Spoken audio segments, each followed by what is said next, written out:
आपके दिल में बिहार के लिए क्या इमोशंस है, ये समझाइए। जो रिस्पेक्ट मेरे फादर को मिली है, जितना प्यार उन्हें मिला है, उन्हें बिहारी बाबू कहा जाता है। एंड जब मेरा डेब्यू हुआ था, सब लोग मुझे बिहार की बेटी कहते थे। एंड तो मुझे भी ऐसे लगता है वो जो रिस्पेक्ट उनके लिए था वो बहुत ज़्यादा कैरी फॉरवर्ड हुआ मेरे लिए भी। And I think that is something that will always keep me connected to Bihar. And जब भी मैं किसी से मिलती हूँ जो कि बिहार से है या पटना से है, दरभंगा से है, हमेशा दे विल कमेंट, एक अपनापन जैसा फीलिंग होता है ना, जाके बोलते हैं, हम बिहार के हैं। So it's such a endearing, it's such a warm thing, you know, कि they feel कि मैं उनकी ही हूँ। आपको लिट्टी चोखा पसंद है? या आई डू लाइक इट, इतना खाती नहीं हूँ बट बिल्कुल पसंद है। मेरी अम्मा जी बहुत बनाती थी, my father's mother.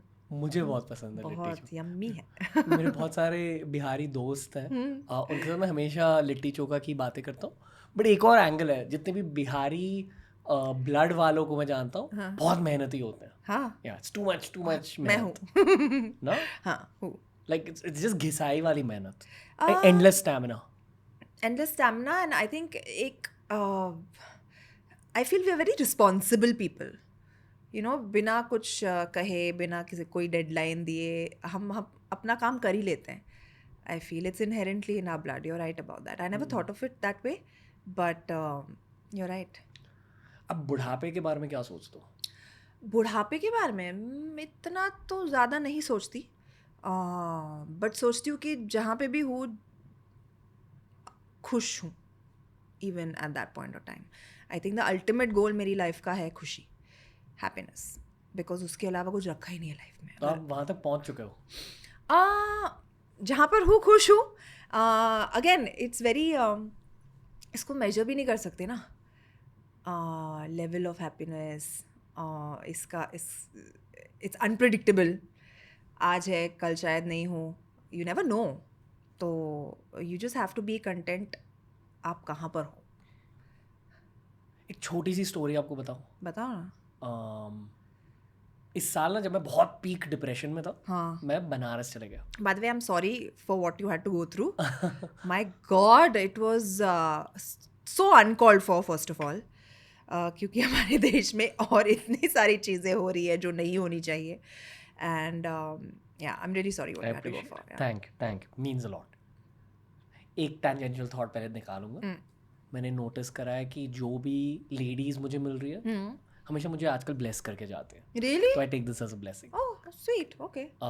Back to this story. या ऑल इन ऑल, अब मैं ठीक हूँ, I am fine. I feel कि मैं पूरी तरह से ट्रांसफॉर्म हो चुका हूँ। बट तब डिप्रेशन के दौरान मैं बनारस गया, क्योंकि वो मेरा प्रोटोकॉल होता है कि अगर दिमाग में भूसा भरा है, या तो गोवा जाओ या तो वाराणसी जाओ। ठीक है, तो वाराणसी में बेसिकली आप पहले ना काल भैरव मंदिर के यहाँ जाते हो, and you take permission from the deity, you say please let my vacation be good. और फिर अगर आपका दिल खुला हुआ है, थोड़ी सी मेटाफिजिकल चीज़ें होने लगती हैं। ओके। लाइक लोग मिल जाते हैं, सिचुएशंस मिल जाते हैं जो एग्जैक्टली ना आपके सवालों को आंसर करते हैं।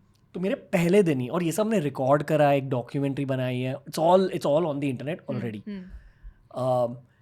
ऑन द फर्स्ट डे बहुत सैड था। I was just like, all that sadness was just coming to the surface, because Varanasi का नेचर ही वो है।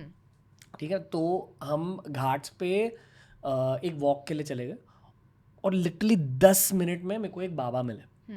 ठीक है, और वही बाबा मुझे काल भैरव मंदिर में दिखे थे। And he was a very typical baba, the black dhoti, very nice aura, ठीक है, white beard, white hair, like the samurai, and definitely clairvoyant और समथिंग वाज ऑन, ऑरा थी उनकी। तो मैंने उनसे पूछा कि I just talk to you for 10 minutes. Kerala से थे, तो इंग्लिश में बातें करी। तो मैंने उनको बोला, baba whatever, I am meditating for a while, and man I think it's been great for me, my sadhana has been good, and suddenly बहुत कुछ हो गया लाइफ में, तो मैं बहुत सैड हूँ, बहुत मुश्किल टाइम चल रहा है। तो उन्होंने मेरे को एक चीज़ बोली जो एकदम सिंक इन कर गई। वो बोले कि ज़िंदगी ना मुश्किल नहीं होती है, बेसिक लॉजिक ये रहता है कि दिमाग को संभालना होता है ड्यूरिंग हैप्पीनेस एंड सैडनेस। बस दिमाग को संभालो, everything else takes care of itself, because I think the nature of human life is to face difficulty. या इस वजह से वो 1 out of 25 मार्क्स की बातें हो रही थी। या और और also when you asked me कि आपके डाउन्स क्या है, I was at a loss, क्योंकि आई फील लाइक दिमाग को हमेशा संभाला है, इसलिए डाउन इतने डाउन नहीं लगे एंड अप्स भी इतने अप नहीं लगे पता है इसलिए आपकी स्किन भी अच्छी है ना. या मतलब इट द ग्लो शोज क्योंकि आपको पता है कि दिमाग को कैसे संभालता. Probably. और जो मैंने स्टार्ट में बट कहा वक्त लगा, मेरा भी ऐसे ओवरनाइट नहीं हुआ. तो वक्त लगता उस वक्त में आपने क्या किया ये समझाइए.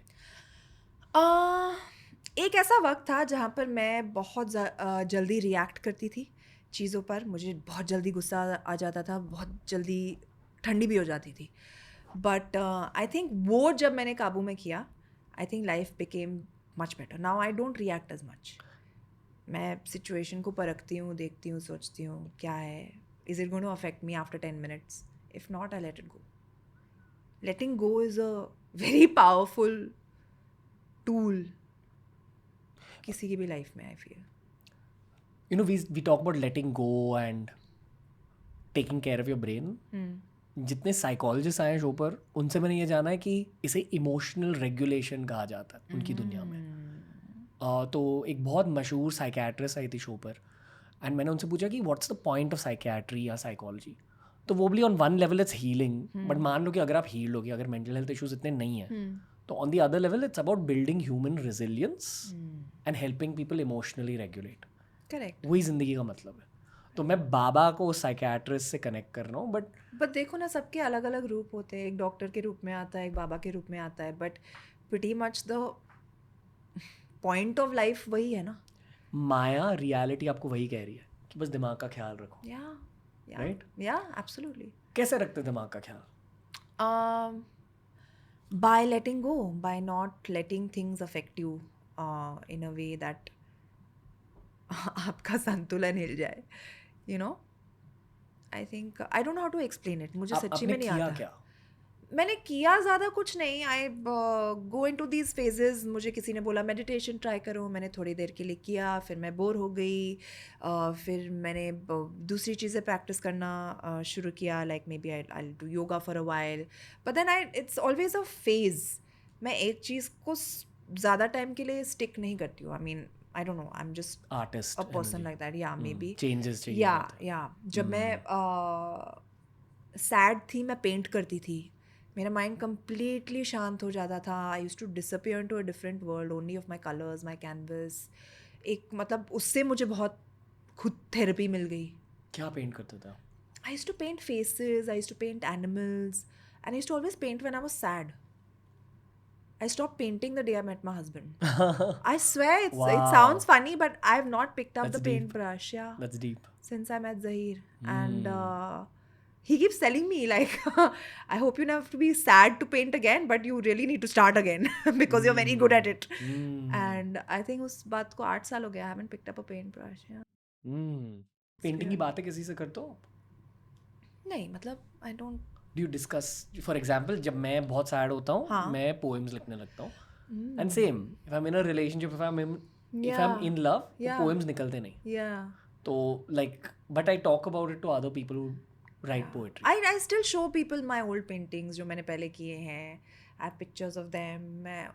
When then they're like, wow, you're really good at this, and they ask me my technique and stuff. And I genuinely, मेरे पास उनके लिए आंसर नहीं है, क्योंकि मैं एक रूम बनाया था मैंने जहाँ पर मेरे कैनवस पेंट सब मैंने भर के रखे थे. I just went one day, bought, and I started ऐसे ही, किसी से सीखा नहीं, कुछ नहीं. I said one day I want to paint, and I went bought my material, और एक रूम में मैंने सारा रख दिया. And I used to go and stand and stare at a blank canvas.